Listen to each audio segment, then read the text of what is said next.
Greetings, friends. My name is Steve Kelsey. And I'm Ron Leota, and this is The Roles We Play, the show about the roles we play in the games we love. On the show today, we discuss why tabletop gaming is on the rise again. From board games to traditional pencil and paper RPGs, what's got everybody out there and gaming?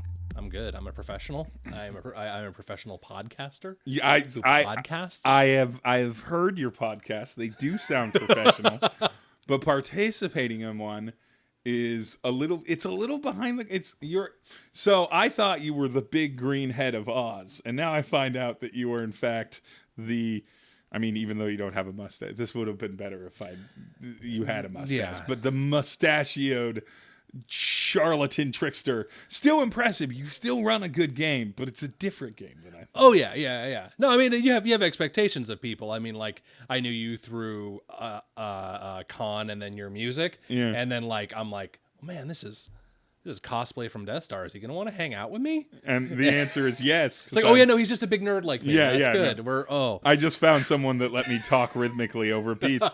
So tabletop on the rise again. Tabletop is on the rise again. Well, it's on the rise. For some people, it's on the rise still, because some people are young, and they've not been around since before tabletop was a thing, really, like a significant thing. And when we're talking about tabletop, we're talking about both pencil and paper, like role-playing games, as well as the big, huge behemoth in the room, which is board games. Absolutely. Board games, miniatures, competitive card games, like collectible card games, limited card games. Sitting at a table playing with your friends. It's big. It's big. It's big. Do you want to know how much tabletop or hobby gaming, which is what that category is called in retail, made in 2019? Hit me. It made over $1 billion. $1.3 billion. That's Dungeons and Dragons. That's Magic the Gathering. I'm not just going to list Wizards of the Coast stuff. That's Fantasy Flight. That's Fantasy Flight. That's Catan. That's physical Pokemon cards, or Yu-Gi-Oh cards, I assume, are still a thing for some people. That's Star Wars miniature game. That's anything that you pretty much need a table to play it. All of that gets lumped together. Model building is also lumped together, but it's the smallest category. Sure. But hobby gaming, $1.3 billion. Okay, this is legit the first time I've actually heard that number. Yeah, that's staggering. That's a global number. So that's not. But that is one Marvel film's worth of money. But more importantly, on something that you have to participate in. So that's bigger than it's ever been. Board games, your Catans, your things are actually doing fairly well. But the winner of the category recently, thank you internet, YouTube, Twitch stream, and everything, as far as growth year over year, role-playing games. Dungeons and Dragons. Yeah. They're putting up double-digit percentage growth year over year since a year after 5th edition Dungeons and Dragons came out. And that's not just Wizards numbers. That's across the board. Like, all of them are all ships are rising on that wave. I have two theories on that. Yeah. Why that is. So the first one betrays my elitist hardcore gamer dumb heart, which is Wizards of the Coast started focusing on accessibility. Yeah. Dungeons and Dragons 4th edition, while it's a mixed bag, some people hate it. I'm in the category of people who was not fond of it. It is amazing for getting people into the hobby and teaching them the game. Yeah, they definitely took between the sea change from 3.5 to 4 was massively simplified. To get people into the game. But it's truly 5th edition that mastered that. Because 5th edition is like, okay, that was the right choice, but we did it like an MMO because we thought that would be more accessible because the MMO market, or like a video game. And they disenfranchised some of their older players a little bit. Yeah, and they're like, what if we keep it simple but bring it back to why the original people kind of came to this game? And that's what 5th Ed is.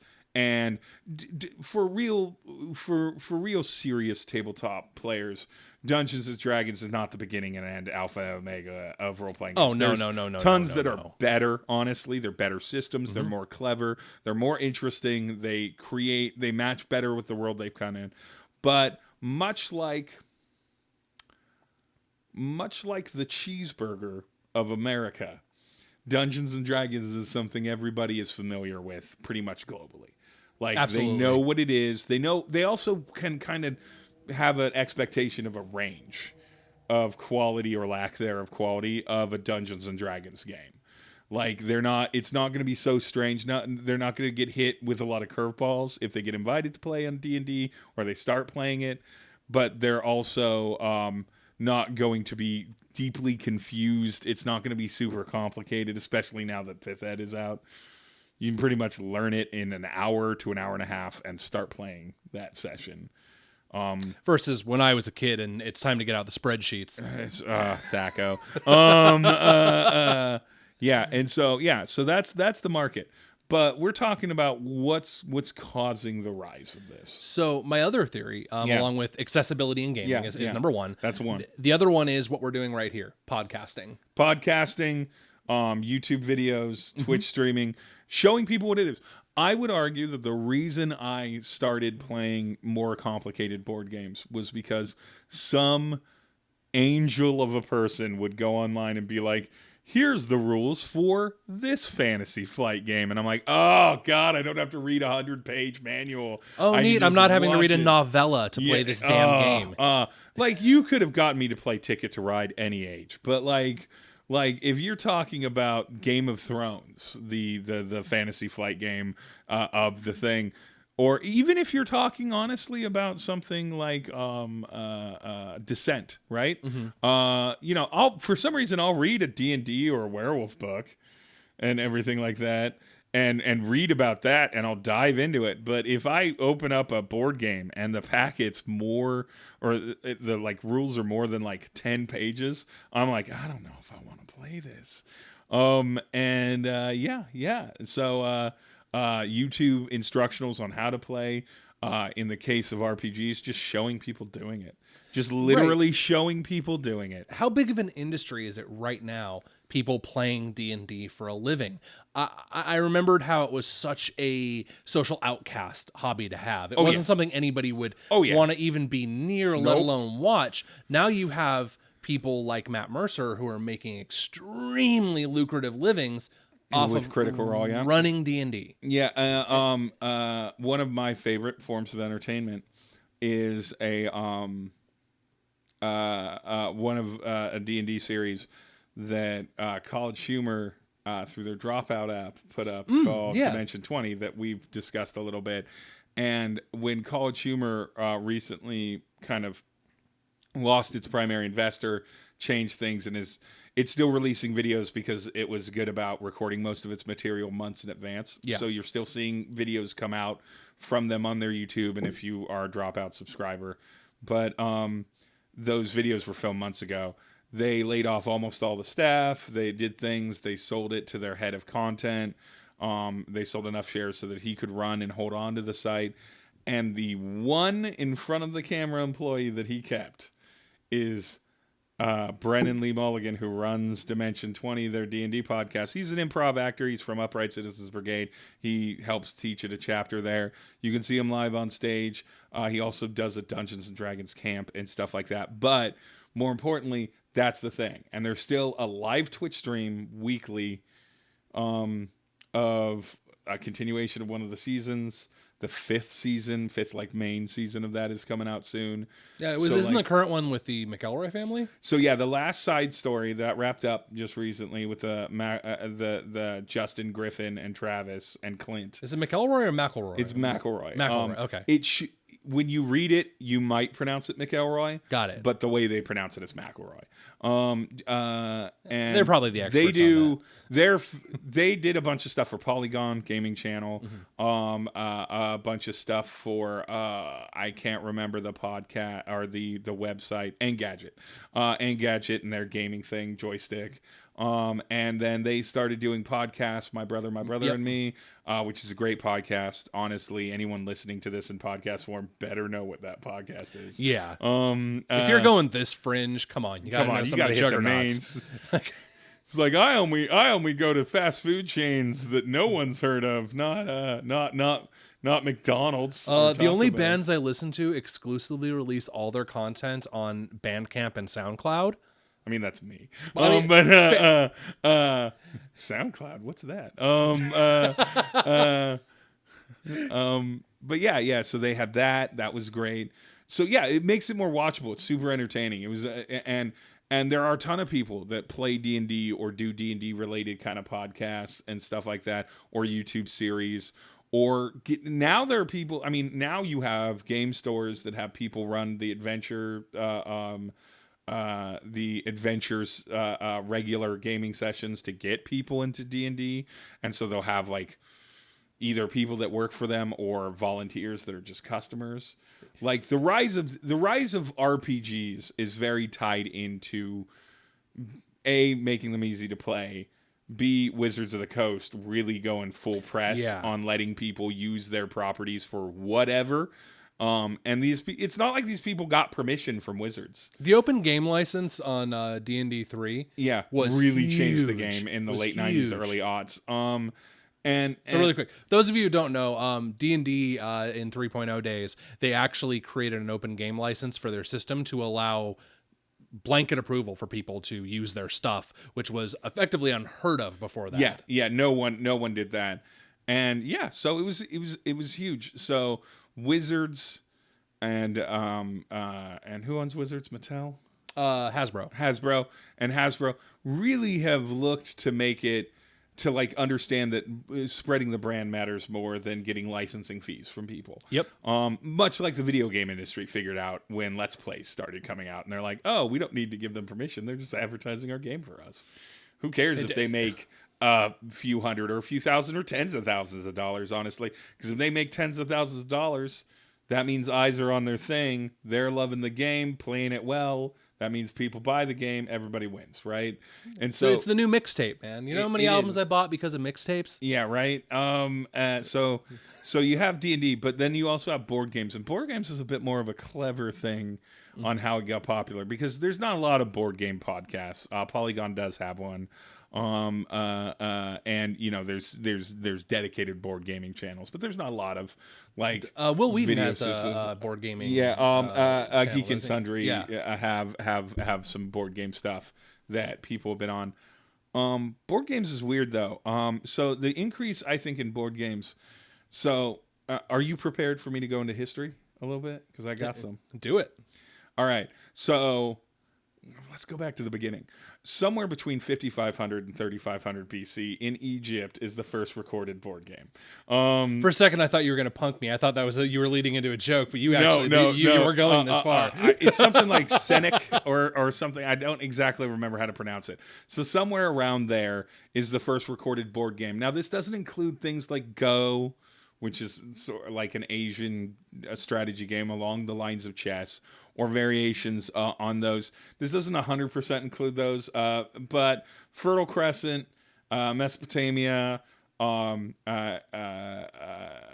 lot of East Asia and a lot of Northern Africa, thousands of years ago BC, knocking out board games. Then a lot of the games that we don't really think of as board games, like cribbage, and backgammon, sort of came way later. Okay. There were board game developments between then and now. Europe went hog wild for board games during the Roman Empire, and then the Dark Ages came, and then it went hog wild again. Greece had tons of board games. Basically, if there's civilization, there's been board games. It's something humanity naturally goes to.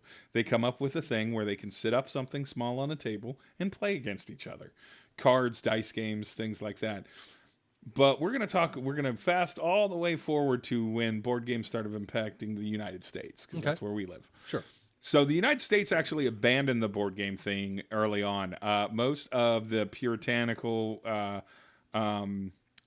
settlers, as well as the conquistadors from Spain, the Dutch, Pretty much they moved to an area that didn't have an infrastructure. And when you're a rural, arboreal society that's farming constantly, you don't have time for board games. You just don't.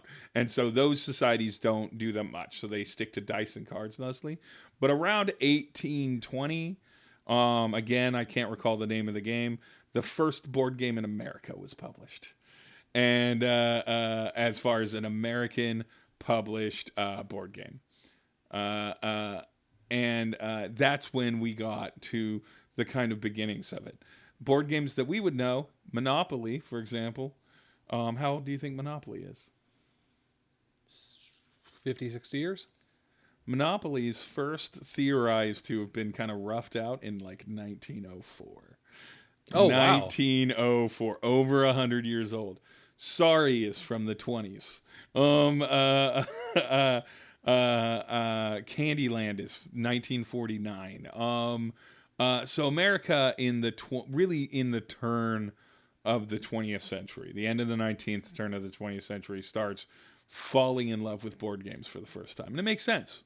Industrialized nation, more time to have leisure activities, better functioning civilization, and then the post World War II hits, and it's hog wild, free for all season on board games. Now, when I say that, I talk about roughly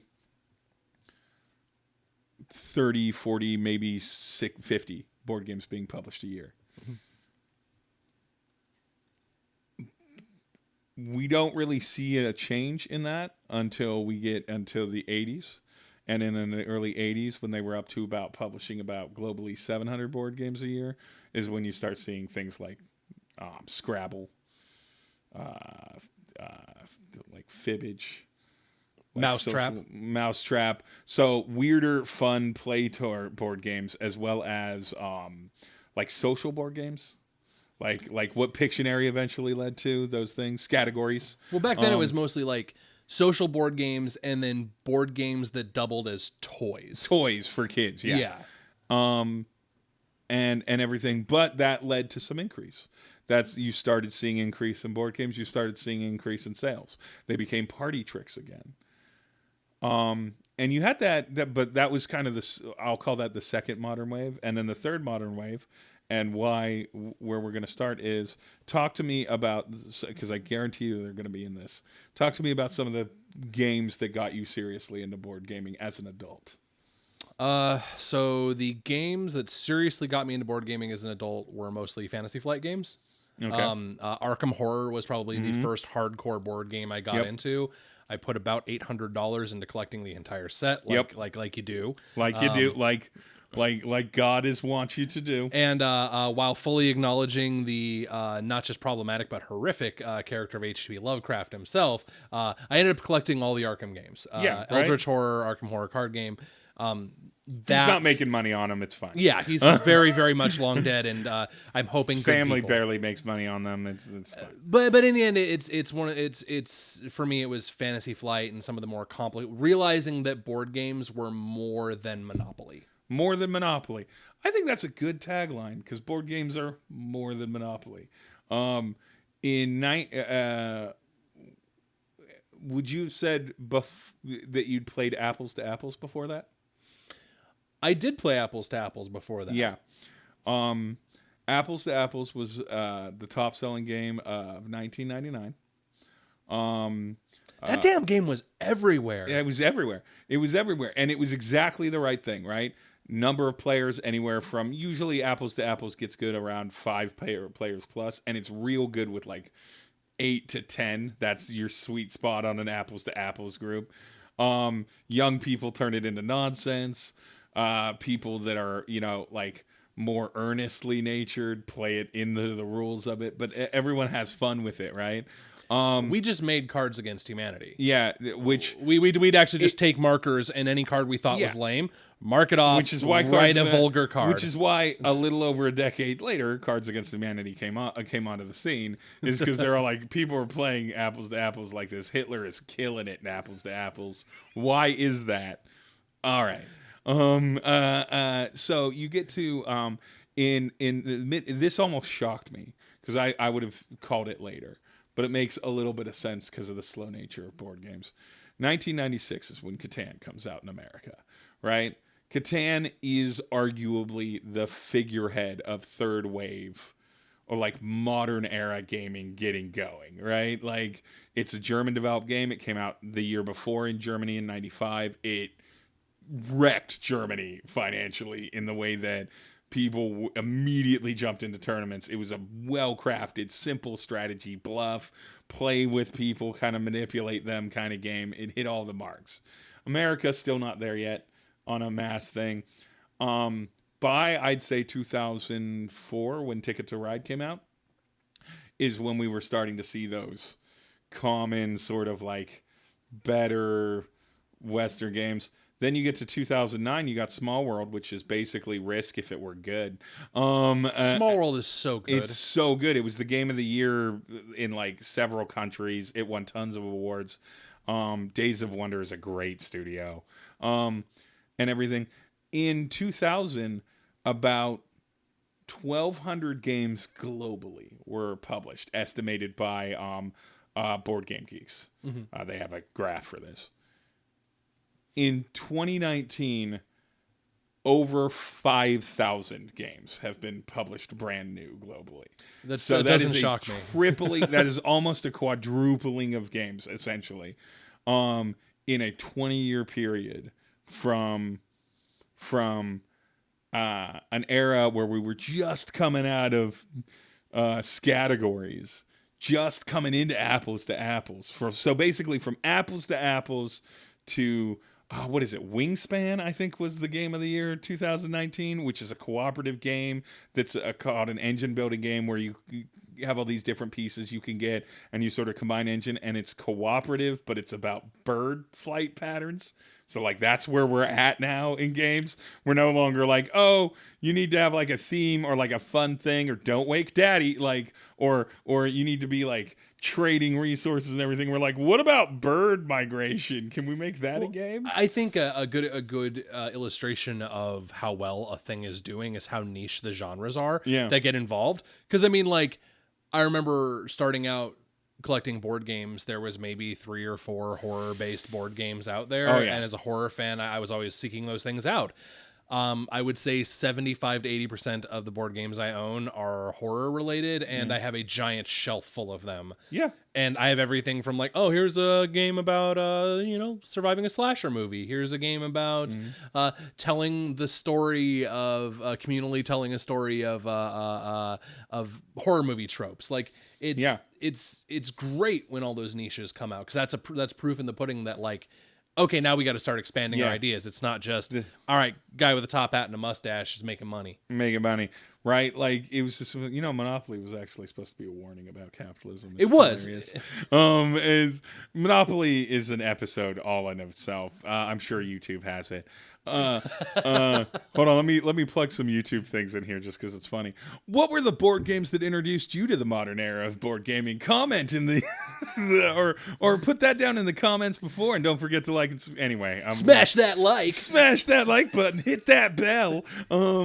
Set up notifications because you want to know when there's a video out. I mean, you should. I've never done a YouTube before. This makes me feel kind of special. It does. And very modern, even though like YouTube's been around forever. Yeah, it has. It's been around as long as Apples to Apple, longer than Apples. As long as Catan, a little bit younger than Catan. I think 97. I have so many stupid facts in my brain. That might be Amazon. Nonetheless, we're into a modern era of gaming. So like I think you're right. Accessibility that we talked about for tabletop games, for pen and paper or pencil and paper games, absolutely applies. You have every kind of game you could want. There's a board game for you like steampunk, there's steampunk board games. You like horror, there's horror board games. You like sheep, there's fucking sheep dice games. You want to play simple dice games because you loved Yahtzee? Guess what? There's 1,000 of them. Yep. You want to play for 19 hours and have more tiny pieces that you're going to lose than you could possibly imagine? There's more than dozens, probably well over 100 of those games. I think I've got 2 on my table right now. Yeah, like, were you a huge fan of Risk but thought it wasn't crunchy enough? And then with this rise has exposed so many more people. Because you remember when we were young, when we were like teenagers in our early 20s, there was Warhammer, and then that was like miniatures. Yep. Warhammer and Axis and Allies, and then you were like done.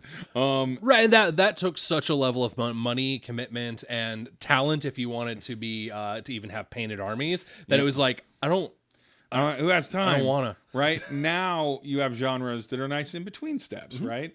Like you still have the Star Wars X-Wing miniature series for people that are doing that's blown up. Miniatures are still increasing by a significant amount every year. That's also going up. Warhammer's not going anywhere. Warhammer's not going anywhere.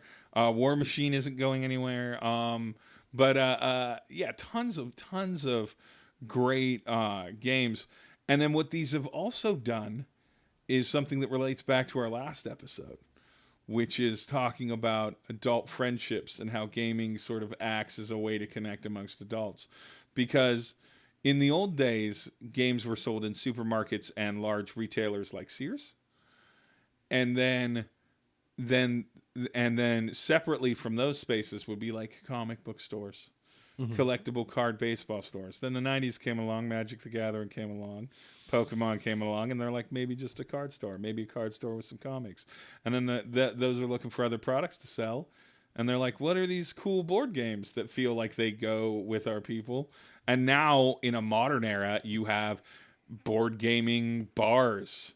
We have several variations on that trick, literally littered all around the Northwest. Yeah, within an hour drive of where we are sitting, we can go to all sorts of nerd bars. Yeah, we can go to one that is a place where you check out a game. It's a sit-down restaurant. It's also kind of got a bar that does a lot of karaoke in it.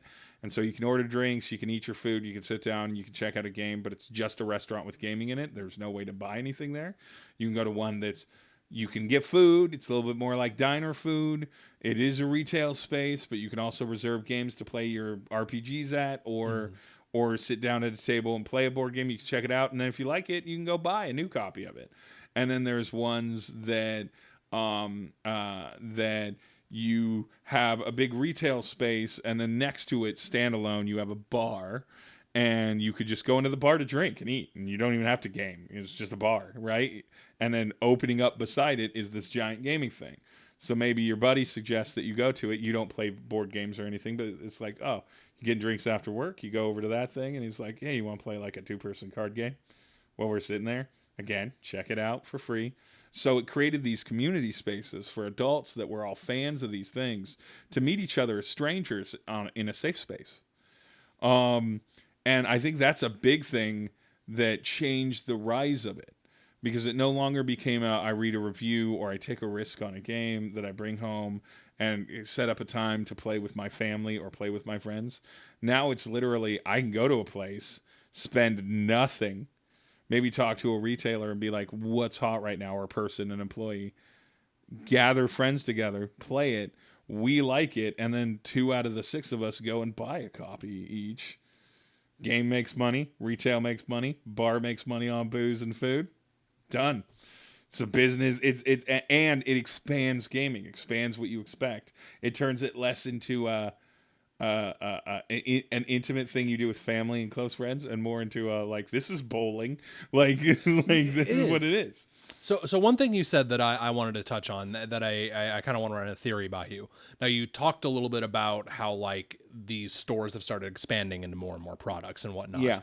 Do you think there's a direct correlation between the acquisition of Hasbro Wizards of the Coast with those merging of tape? Because I remember you used to go to role-playing shops. There was maybe a board game or two on the shelves that were like really fringe board games, but these were RPG shops. And then Hasbro all of a sudden gets in the game, and now you're seeing all these things in the same spaces. There's that. Damn it, I tried so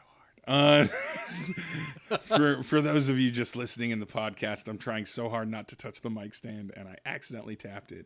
I was so bad about it the last couple episodes. Anyway, for those of you watching on YouTube, you just literally saw me do it. Yes, I think that absolutely has to do with it. Hasbro's very like, how do we make money company, right? They're very good at that. Secondly, I think it has to do with global shipping. People don't think about things like how NAFTA and my mind is blanking, how NAFTA, the European Union, various trade deals affect certain pieces of entertainment that they don't really think about it on that level. Political talking points are always like jobs and stuff. But if you literally yank tariffs off of the board between Europe and North America for entertainment reasons, what you get is a at-cost game from one shipping place to another that couldn't have existed in the 70s and 80s.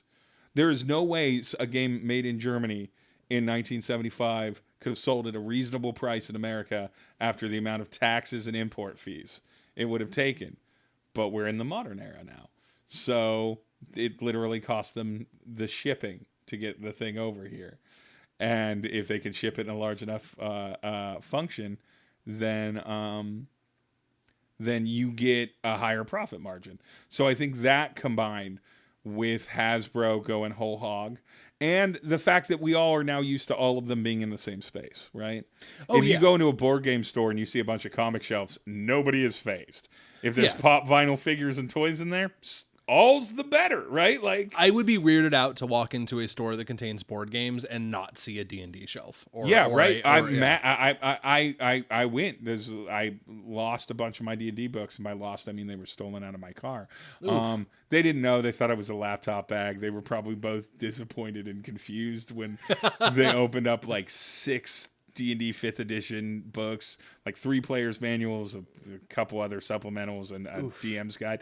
But whatever, it's fine. But and so I'm at the place where we're playing it, which is a restaurant, and it serves beer and wine, and stuff. And I'm just like, oh shit, my stuff was taken. I should. I'm sure the place will have what I need. And indeed it did. Of course it did.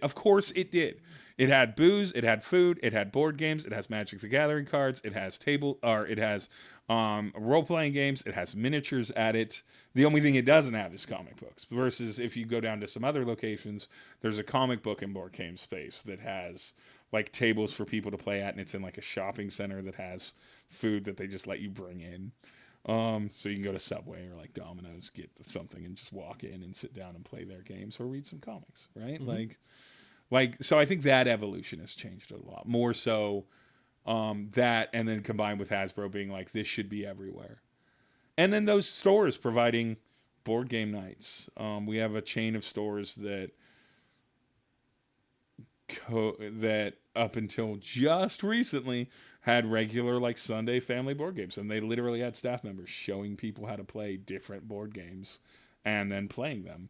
I go to a place that has they have an ice cream parlor in their board game place, round the table games, has an ice cream parlor, and they actually have a competition where people make their own homemade ice cream or their own independent ice cream or small ice cream distributors.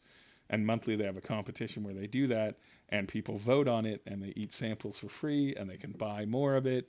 And then board game competitions happen at the same time. The integration is just smarter now. It used to be just a thing on a shelf. A board game used to just be a thing on your shelf that you got to play with the kids. Right. Or the family. You had your copy of Clue that you brought out every once in a while. And it used to be just an accessory that I go back to Sears because it's absolutely where people bought them from. Oh, yeah. Sears was big time. And now it's a thing. Now it's a category. Mm-hmm. It's a retail space. And by becoming a retail space, it's allowed to become a retail community, much like comic book stores did for a long time before they stopped doing that. And that's why they're on the downturn. Much like a lot of comic book stores did. Where it became a community spot where you could meet other adults that liked the same things you did or things that were similar, and you could discuss them and maybe go do an event together as friends.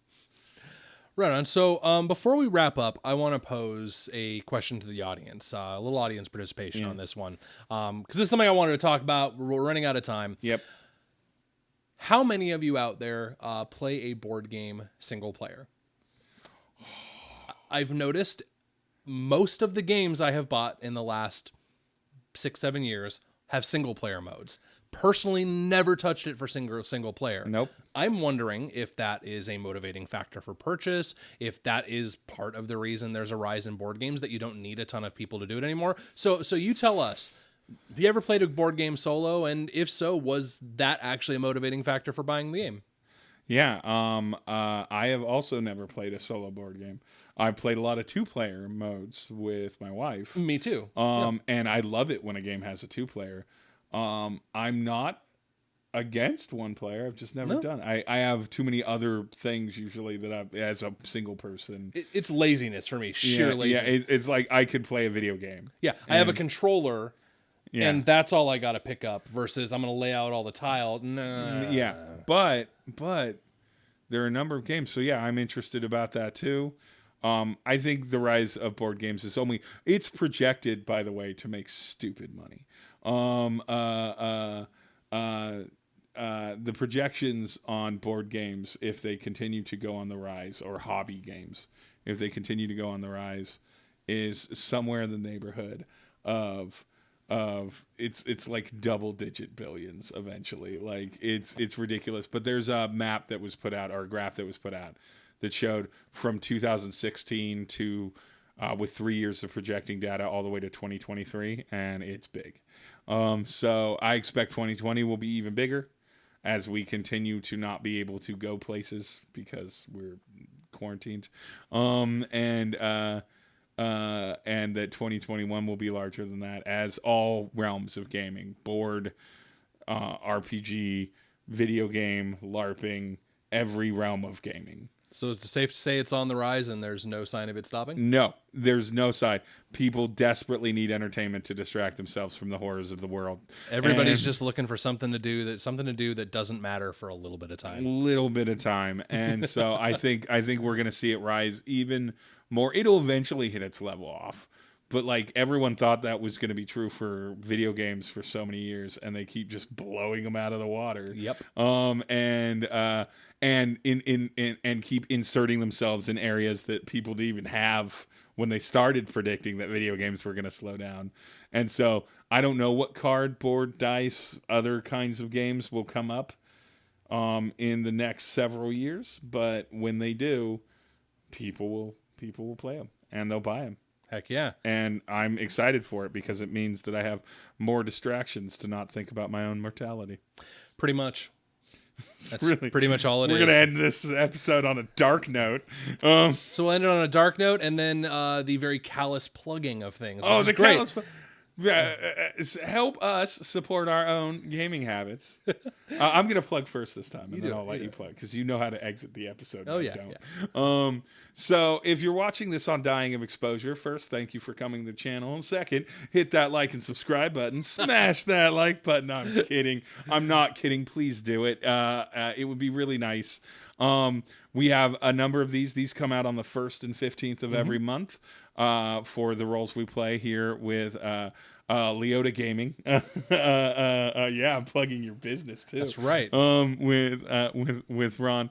And go to dyingofexposure.com for more of our content, or travel around on our YouTube/Dying of Exposure, or go to Facebook, Instagram, or Twitter, which is all at Dying of Exposure. And no, that name has nothing to do with the current medical crisis. It's just kind of a weird and funny, but not funny. Morbidly funny coincidence. And what should they do? What should they do with the real stuff, your stuff? If they want to listen, they can check it out on iTunes, Stitcher, Spotify, Google Play, or at the main website, therolesweplay.podbean.com. If you want to see us, as he said, Dying of Exposure on YouTube. And for those who are listening right now, if you head on over there right now, you can see our surprise co-host, which was an adorable cat named Sid. An adorable cat named Sid was a lighter message to the impending doom and gloom that we exist in now.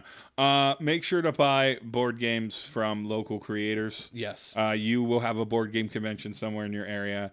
It's very hard to get a board game off the ground. It's not just a simple matter of I go to Kickstarter and it gets funded. Whereas Hasbro and Fantasy Flight and Days of Wonder and everything publish many amazing board games. It's the independent creators that are coming up with the really clever ideas that sometimes those large companies buy, but you should play them. And I guess I'll give a plug for a friend just because I know it's hard times right now. Check out Attention Span Games. Full disclosure, I've released a couple games for them, but I don't do their board games. Their board games are absolutely excellent, and they've just started distributing a bunch of indie developers. So check them out. They're a good company owned by some good folk, and I have some games there, but I don't do board games. You can, yeah. I didn't want it to be a self-plug. I wanted to be clear on that. Yeah, it's for other people from the organization you're associated with. I'm doing okay. I have a full-time job. I just do it as a hobby. Anyways. Yeah. So, Yeah, so facebook.com / the roles we play. And I am Ron Leota for Steve Kelsey and Sid the Cat. I'll play myself out.